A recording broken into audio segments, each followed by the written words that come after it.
चलନ୍ତୁ ଶିଖିବା बिना पियाज रसुन रे एटा केमिति टेस्टी आउ यम्मी करिबा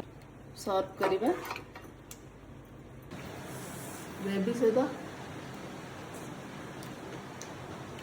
ओडिया घरे 12 मासरे 13 पर्व तो समस्ते मते सेति लिखुचे दीदी बिना प्याज रसुन आइटम करी देखांतु बहुत गुड़े तो ऑलरेडी कर सारे आज मु कर देछि मोर आ आपण मानक समस्त फेवरेट पोटल आलू रसा हमर सिना फेवरेट ता माने नुह समस्त फेवरेट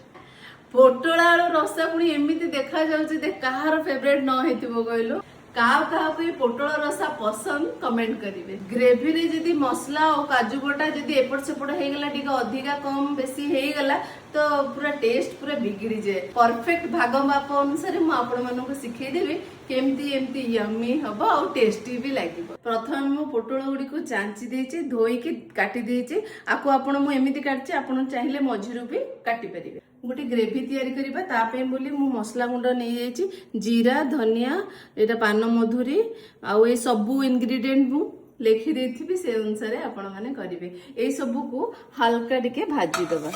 जस्ट अल्प समय भाजी थिबा देन कसूरी मेथी टिके पकेबा एटा पोड़ी जियो जेहेतु एटा लास्ट रे पकेबा देन गैस बंद कर से हीट रे ही हे जिवो। ए जो भाजिले सेथिरे दुईटा टमाटो आउ खंडे अदा देके हमें ग्राइंड कर दबा। पियाज रसुन पड़ले तो ग्रेवी बढ़िया आसीबो किंतु बिना पियाज रो करबा जदि ग्रेवी पाए मु किछि 6-7 टी काजू नै जाइछि गोटे चामच चारमगज आउ गोटे चामच पोस्तक को मु गरम पानी रे बतरे देथिली आकु अलगा रे फाइन पेस्ट कर दबा। पोटल रसा पे मेन होछि हमर नडिया रस मु नडिया को ग्राइंड कर दीछि देन आकु एबे छाणी दबा। देखंतु एमती नडिया रे रस मु बाहर कर देली देन ए पोटल गुडी को आमे टिके भाजी दबा आमे टिके घोड़े घोड़े एटा को भाजी दबा।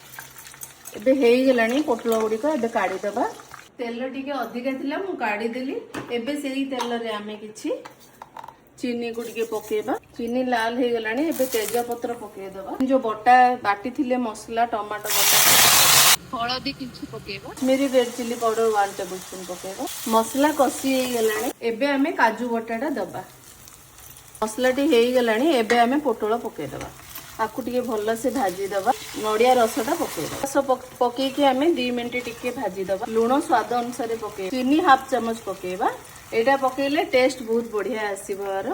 देखंतु तेल मसला तेल टिके अलगा अलगा हे आसिलानी एथिरे गरम पानी टिके पके दबा एबे एटा घोड़े दबा 5 मिनिट पे फुटिया को छाड़ दबा हेई गलानी एबे धनिया पत्र किछि पके दबा जरूर ट्राई करबे एटा आ गोटे कथा मते थैंक्स कहया को भूलिबेनी।